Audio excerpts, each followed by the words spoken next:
Tuesday night, 2 a.m., the piano music drifted through the empty street, like a whisper from the beyond. Tom Gallagher, 60-year-old night watchman in the decaying south end of Brooksville, Ohio, froze mid-patrol. Wind howled between boarded-up windows, but from house number 42, abandoned for nearly a decade, a gentle piano melody floated through the cold air. His flashlight trembled in his hand as he focused on the half-ajar door. His heart pounded in sync with the rising tempo. "Not again," Tom muttered. Third Tuesday in a row, every Tuesday night the same. The melody played, the house remained empty, no trace of who or what had caused it. But tonight Tom stepped inside.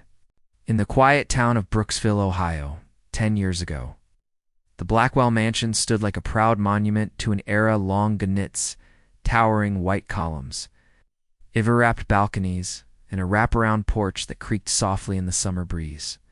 The house on Maple Street wasn't just the biggest on the block, it was the heart of the neighborhood. And in its parlor, beneath stained glass windows and a glittering chandelier, sat a baby grand piano that sang every Sunday afternoon. Emily Blackwell was the voice behind it. A prodigy, by all accounts, she could coax Chopin's sadness or Gershwin's joy from the keys with equal mastery. Quill. At just 17, she had already played in state youth competitions, was scheduled to audition for the Juilliard pre-college program, and had fans across town who gathered outside just to listen to her practice. But what made her music truly special wasn't her precision, it was her soul.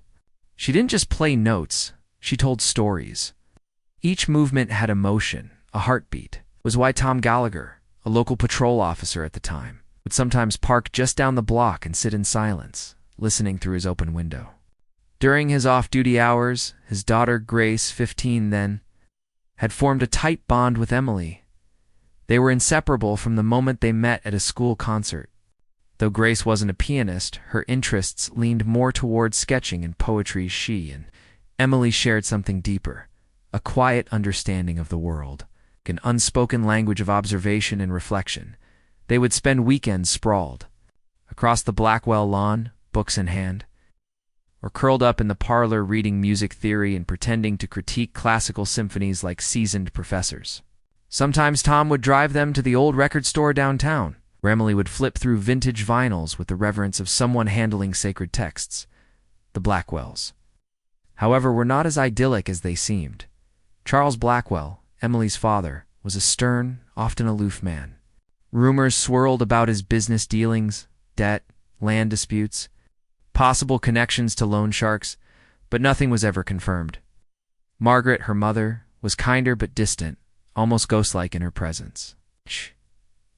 She moved through the house, like she was already gone, always watching, always waiting. Tom once joked that she looked like she was trying not to disturb the air around her, but Emily never spoke badly of them. If there were fractures in the family, she concealed them beneath sonatas and quiet smiles. Then came the fire. It was the coldest night of December, just 3 days before Christmas. Tom had finished a late shift and was driving home when the call came through on the scanner: structure fire. Maple Street, suspected entrapment. His heart seized when the dispatcher read the address, 42 Maple Street. He was only 4 blocks away and reached the scene first. Flames were already curling out of the upstairs windows, smoke billowing like black thunder clouds. Neighbors stood frozen in their pajamas, one of them screaming Emily's name. Tom tried to rush in. He'd done it before, years ago, when an apartment fire had trapped a toddler. This time, protocol stopped him. Backup was minutes away. The roof was unstable. He was ordered to wait. Still, as he stood there, gripping the radio in one hand and a fire extinguisher in the other, he heard it above the crackling of flames, the shouts of onlookers, and the wailing sirens, a single piano note, then another, then a slow, haunting melody. He never told anyone about that moment, not the other officers, not Grace, not even the fire chief. When they finally entered the house, the second floor had collapsed. Emily's room was destroyed. No body was found, but they assumed the worst. 3 days later, Charles Blackwell was found hanging in the attic, a belt around his neck, an unfinished letter beneath his feet that simply read, Forgive me. I couldn't protect her." Margaret vanished. Literally, she wasn't among the victims. No charred remains, no blood trail, no luggage missing, just gone. The town wept, then whispered, then tried to forget. Tom didn't, and neither did Grace. She changed after the fire. She stopped drawing, stopped eating dinners with him. She'd stare out the window at night for hours, sometimes whispering names under her breath. A month later, she dropped out of school and moved to Cleveland with her aunt, promising it was just temporary, but she never came back. Years passed. Tom left the force, became a night watchman.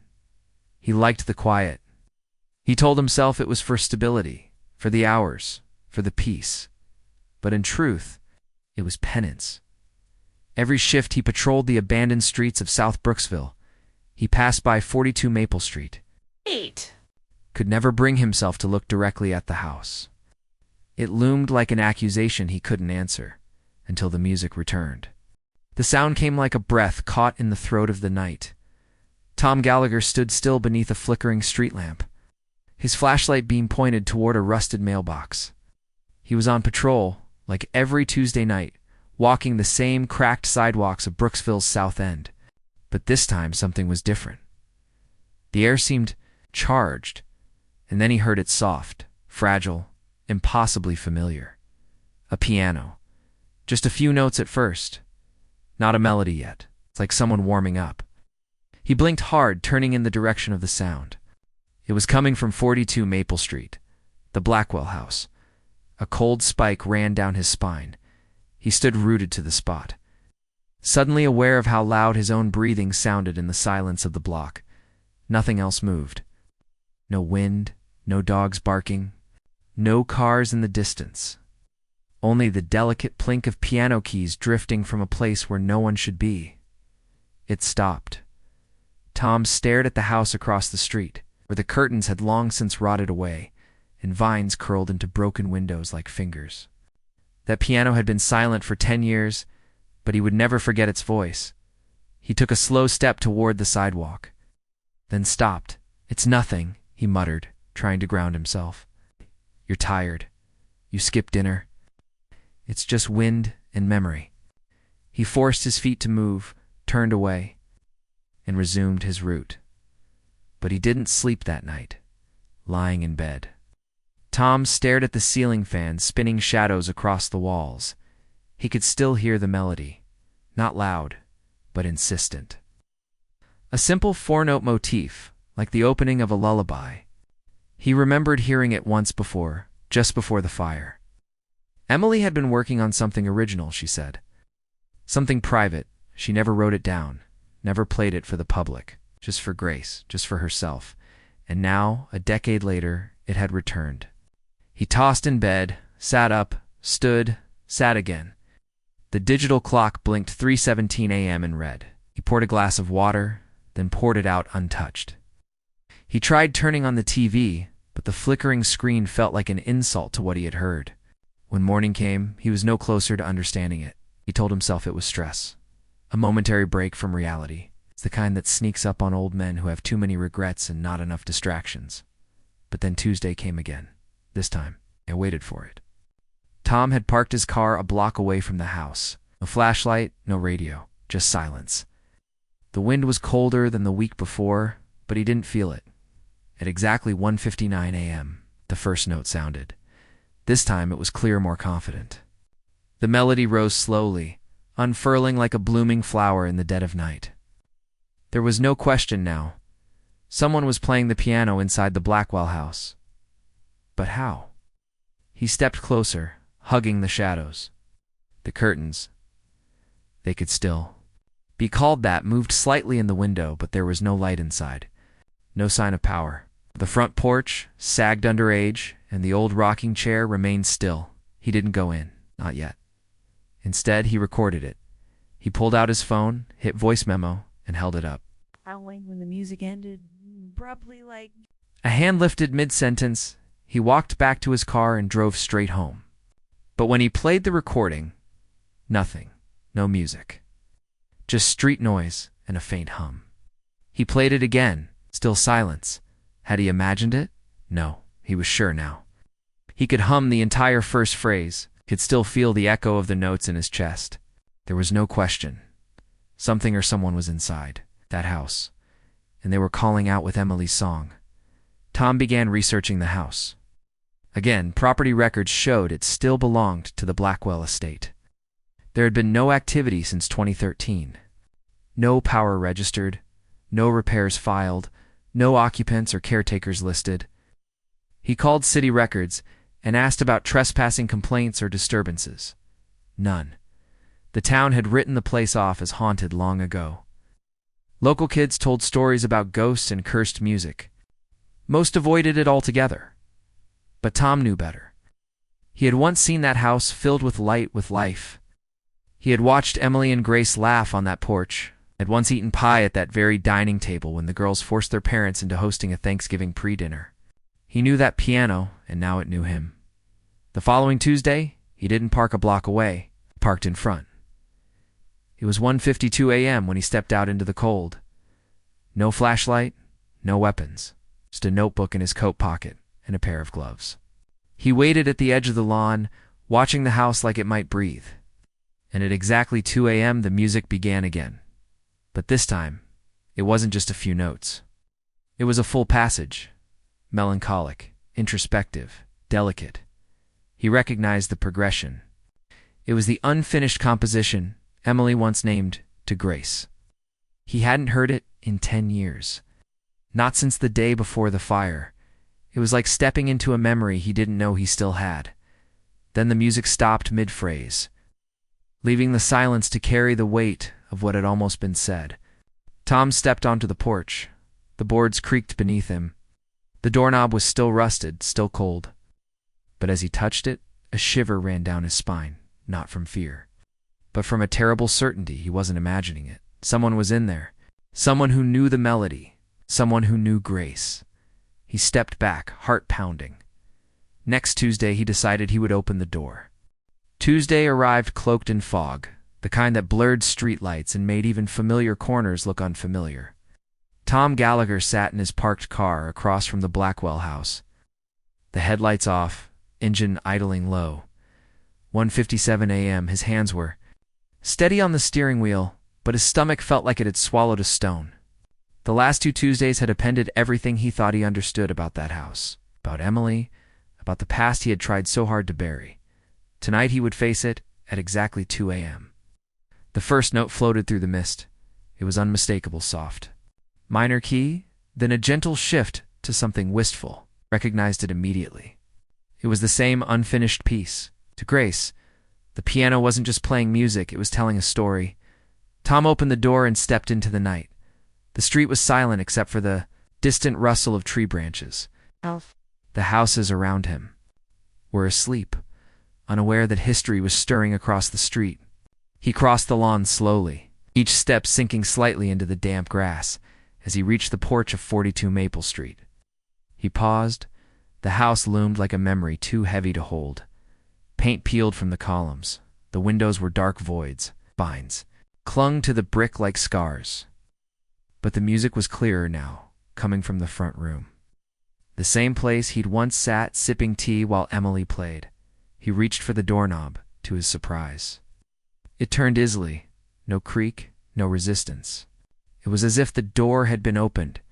Recently, perhaps often. He stepped inside. The air was musty with decay.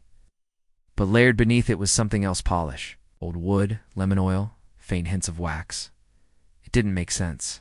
No one had lived here in a decade, yet someone was maintaining part of it. The foyer was blanketed in dust, and most of the furniture was draped in tattered sheets. But as he moved toward the parlor, something changed. The floorboards underfoot were clean. No dust, no footprints, and in the center of the room stood the baby grand piano. It gleamed. The keys, the lacquered surface, the brass pedals, immaculate. Tom's breath caught in his throat. The music had stopped the moment he entered, as if acknowledging his presence. As if waiting, he stepped closer. On the music stand rested a handwritten sheet in delicate cursive to grace the final movement. by Emily Blackwell. He stared.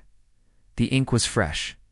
He reached out, fingers trembling, and gently lifted the page. The handwriting was unmistakable, flowing, graceful, full of intentional loops and pauses. He had seen it before in thank you notes. In journal entries Grace once brought home, Emily's penmanship had always felt like music on its own. Beneath the title was a set of annotations. But something odd stood out. At the bottom of the page was a strange marking, 3 dots inside. A triangle. He didn't recognize it as a musical symbol. Was it a code? He carefully set the sheet down and ran his fingers along the edge of the music stand. It felt thicker than it should, almost hollow. He pressed inward and clicked against a hidden compartment. A small panel popped open, revealing a thin, leather-bound journal and a flash drive wrapped in wax paper. Tom's heart pounded. He pulled them both out and set them carefully on the piano bench.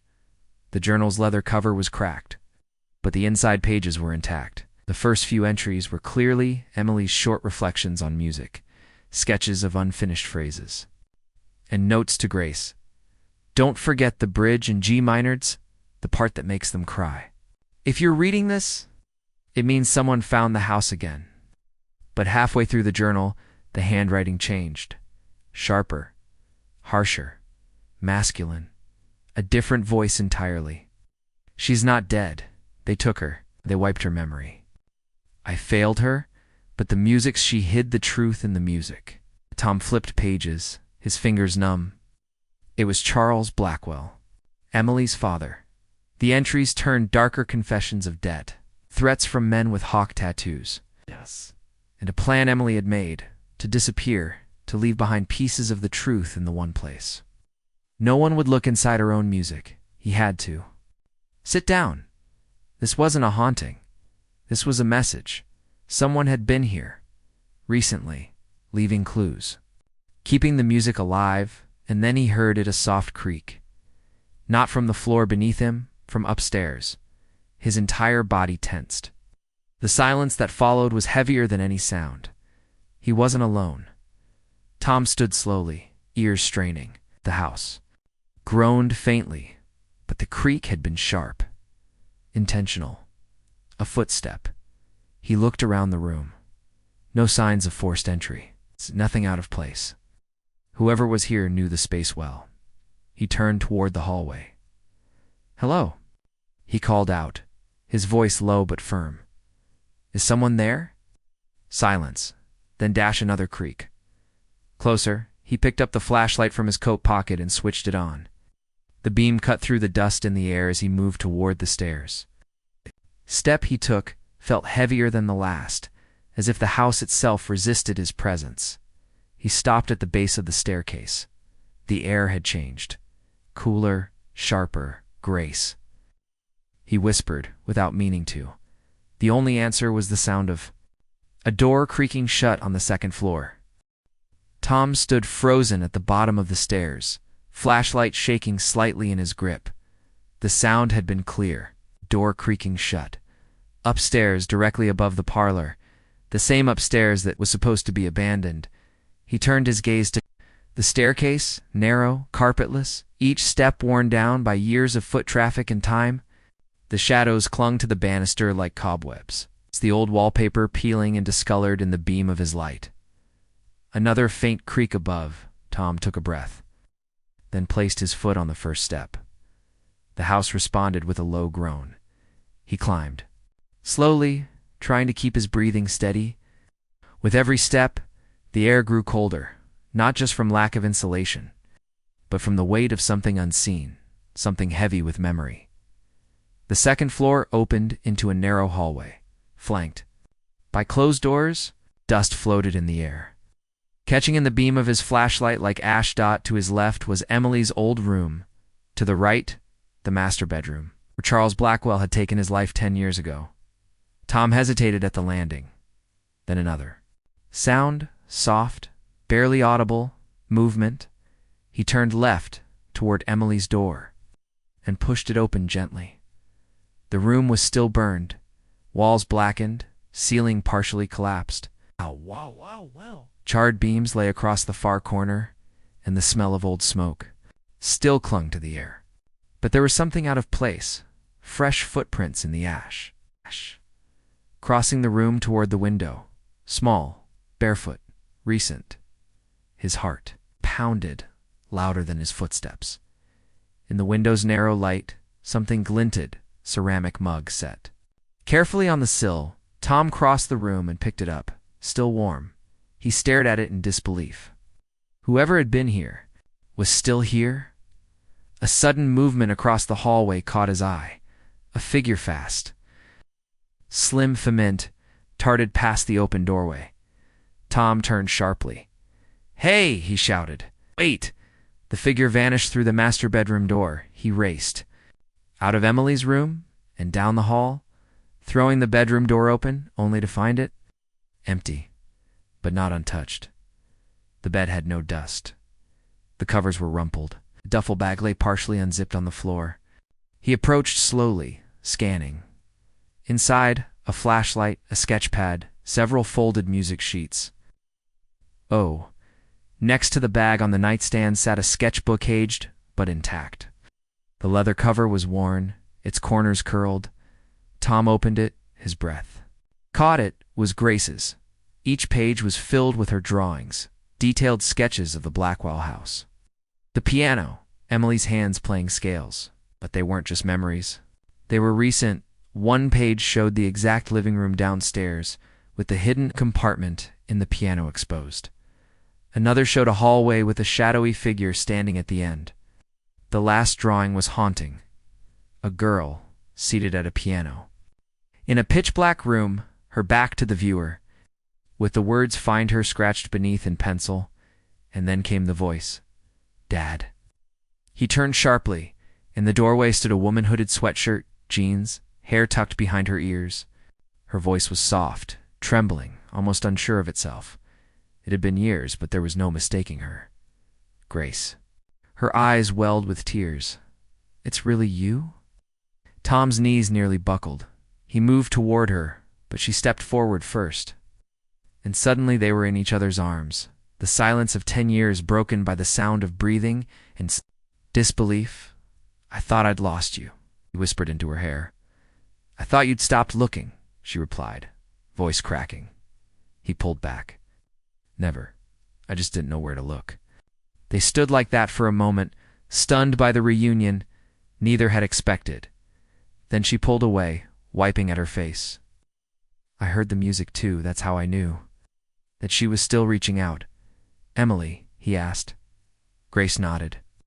"I've been following clues for years, the triangle symbol, the coded melodies."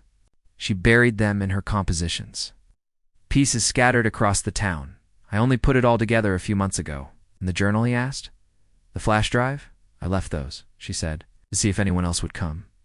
To see if you were still listening." Tom felt a weight in his chest, shift, something unspoken, finally settling. "She's alive, Dad," Grace whispered. "I know it. I found proof." From the duffel bag, she pulled a photograph and handed it to him.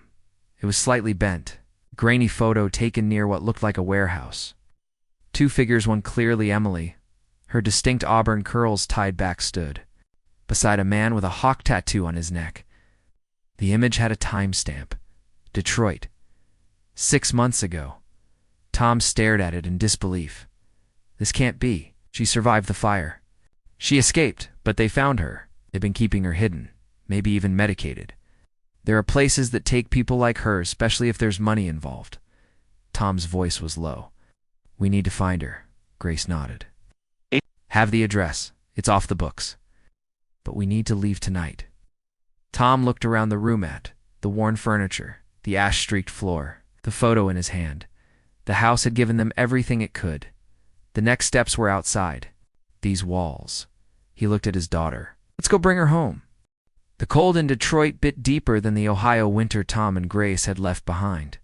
Snow flurries drifted across the windshield as their car pulled into a cracked concrete lot on the outskirts of the city.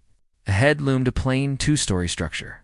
A faded red brick, surrounded by a chain-link fence topped with barbed wire, A metal plaque beside the gate read simply, Ashbridge Rehabilitation Center, private access only, no logo, no contact number, no website.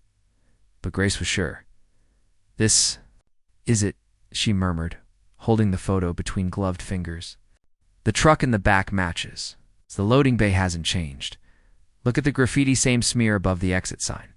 Tom glanced at her. Her eyes were sharp, despite the exhaustion.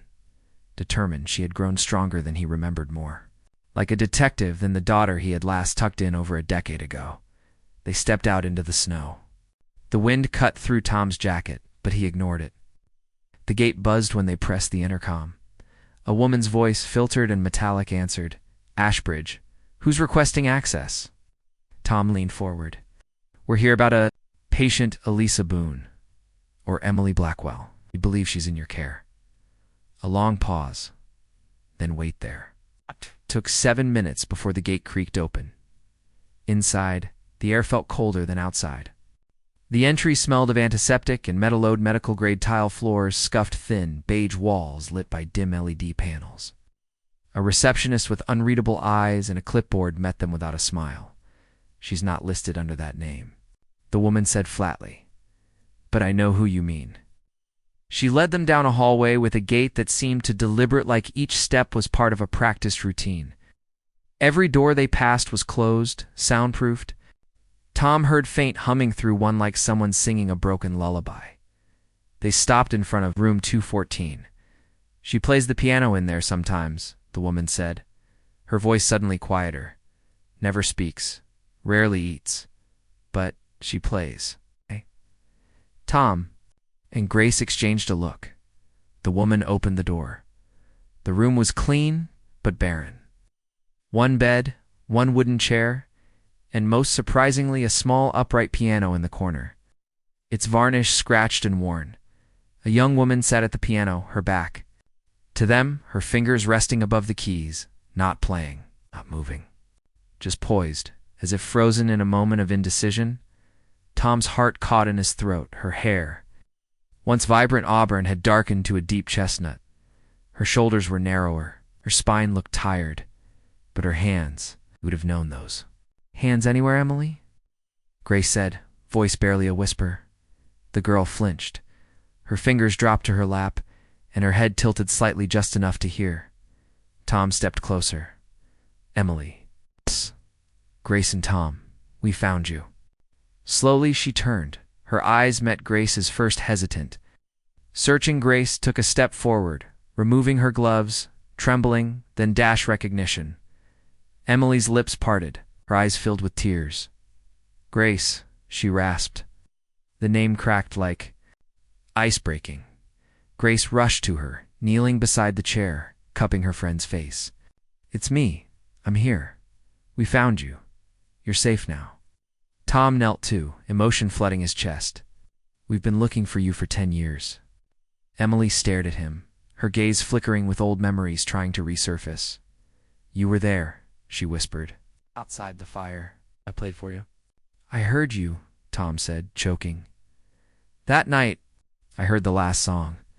Her fingers lifted as if drawn by invisible strings and rested again on the keys. For the next hour, they listened. Emily played in fragments and finished scales, broken. Chords, then entire sections of To Grace, the final movement, in between. She spoke in slow, fragmented pieces. Names, places, images. She remembered being taken. Moved, her identity erased. The name Eliza Boone had been given to her in paperwork. She never responded to it. She'd spent years in a fog, lost in sedation, occasionally emerging only to find a piano and anchor in a world that felt hollow. They kept saying I was unstable, she said, eyes unfocused. Music made everything clear. That's where I hid myself. Grace took her hand. That's how I found you. Emily looked at her again. I kept hoping someone would hear. Tom turned. To the nurse, who had remained outside, we're taking her. The woman didn't argue. Whether out of guilt or fear of legal consequences, she simply nodded. It took another full day to process the discharge. The administrator, clearly nervous once Grace presented a thick folder of investigative notes and old medical records, signed the release without protest. By late evening, 3 of them were driving back toward Brooksville, Grace in the passenger seat. Emily curled under a blanket in the back seat, staring out at the snowy road. Tom watched her in the rearview mirror. Remembering the bright girl who once made music dance through the air, she was different. Now, quieter, slower, but alive.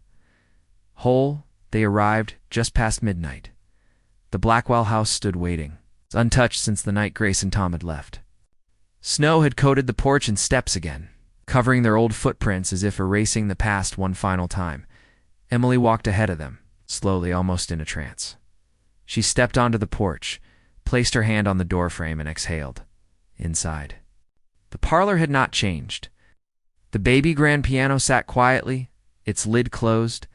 The dust had begun to return, but the room was still. Emily crossed the room without a word and sat at the keys. She lifted the lid. Her fingers hovered. Then she played it. It was different this time. The notes came not in fragments, but as a complete, flowing song. To Grace, the final movement unfolded like a story being told at last. There was sorrow, yes, but also hope, and memory, and release. Grace stood beside her, one hand resting on the lid. Tom sat in the corner, silent, tears running down his cheeks when Emily played the final note. It lingered in the air like a farewell, then silence. She lowered her hands into her lap and whispered, "Now you know everything." Tuesday came again, as it always had. But this time, the night didn't echo with music. No ghostly melody floated from the Blackwell house. No piano keys stirred the silence. The windows remained dark, and the street outside was still. Something far more powerful than sound had taken root: peace, for the first time in a decade. 42 Maple Street was no longer haunted. It was home. Emily had been back in Brooksville for 2 weeks. The days passed in quiet cycles rest. Meals fresh, air, and moments at the piano when she felt strong enough. Grace stayed by her side almost constantly, helping her reacclimate to a world that had moved on without her. Tom had taken on a new rhythm himself. Each morning, he arrived with groceries or fresh-baked bread from the corner bakery. He replaced light bulbs, patched holes in the roof. He even began painting the living room walls. Soft cream, not the cold gray they used to be. The Blackwell house, long abandoned, began to look lived in again. And the town noticed at first it was just murmurs, curious glances from neighbors, questions whispered at the diner. Was that Emily Blackwell they saw walking with Grace near the park? Hadn't she? But the whispers turned to warmth. A bouquet appeared on the porch with no name attached. Then a piano tuner came by, offering to service the old baby gran free of charge. And finally, one afternoon, a group of high school students gathered outside the house and left a chalk message on the sidewalk: "Welcome home. Emily, we missed your music." Emily rarely spoke of the clinic. She had flashes, memories stitched together like dreams. Some were real, some were not. What mattered, she said, was that she remembered Grace, that the music had survived. Some evenings, she played again, not for others, not for show, but for herself. Pieces unfinished long ago now found their endings. Chords that once carried pain now offered closure. One afternoon, Tom found her in the parlor playing a soft lullaby. When she noticed him, she smiled. "I used to play this while watching snowfall," she said. He nodded. "I remember." She tilted her head. "You were the first to hear to Grace, weren't you?" Tom's eyes misted. "And now I've heard it finished." They didn't say anything more after that. They didn't need to. Grace had turned Emily's journals, sketches and compositions into something tangible. She digitized every page, scanned each drawing, even compiled a complete sheet music archive of Emily's unfinished works. Together, they called the project Echoes from the House on Maple Street. They didn't pitch it to publishers, didn't make a big announcement. Instead, they sent it to one place: Brooksville's community library. The librarian cried when she opened the package. A week later, they held a quiet exhibit in the reading room. Photographs of Emily before the fire, drawings from Grace's sketchbook, scans of Emily's coded compositions. Visitors came in silence, reading slowly, pausing at the replica score of To Grace, the final movement framed at the center. Of the display, it was never about fame. It was about remembrance. One Tuesday night, Grace and Tom stood on the porch with cups of tea in hand, watching the quiet street. No music played. No. Footsteps echoed on the stairs, just the wind gently moving the curtains inside the parlor. In the faint glow of candlelight behind the front window, Emily had lit it herself. "It feels like we've come full circle," Grace said. Tom sipped his tea. "Feels like we're finally outside the circle." She glanced at him. "Do you regret any of it?" He was quiet for a long time. Then, "I regret not saving her that night. I regret that it took us 10 years to hear what she was saying. I don't regret staying, or listening, or trusting that silence doesn't always mean the story's over." Grace smiled. "She says your silence helped her write the ending," he chuckled. "Then maybe that silence finally served a purpose." They both looked at the candle, a single flickering flame behind glass, a beacon inside. Emily sat curled on the couch with a blanket over her lap and a composition notebook in hand. She wasn't writing notes tonight, just words, sentences, thoughts. For the first time in years, she wanted to express something that wasn't wrapped in rhythm or melody. Just truth. She paused, listening to the muffled voices of Tom and Grace on the porch, and felt the faintest tug of a smile on her lips.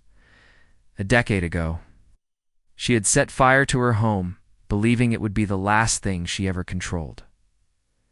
Now, sitting beneath a roof she helped rebuild, she realized that wasn't the end. It had only been the overture. Later that night, after the candle had burned low and the tea mugs were empty and the wind had settled, Tom stood once more in the parlor. Alone, the house was quiet but not empty. His eyes drifted to the piano. For a second, he thought he heard a faint hum in the air. A vibration left. Behind by memory, he walked over and lifted the lid. The keys gleamed softly in the moonlight. He didn't play. He simply closed the lid gently, like tucking in a child. For the night, then he turned out the light and stepped into the hallway. Before he left, he placed a note on the piano bench. 3 words written in his rough handwriting. "Thank you, Emily. Final reflections, some ghosts." Don't need to be exercised, they need to be remembered. Some songs don't end with applause. They end with a final unfinished note, in the silence that finally lets it rest. And sometimes when a Tuesday night arrives, without fear, without grief, and without music, it means the house is finally whole again.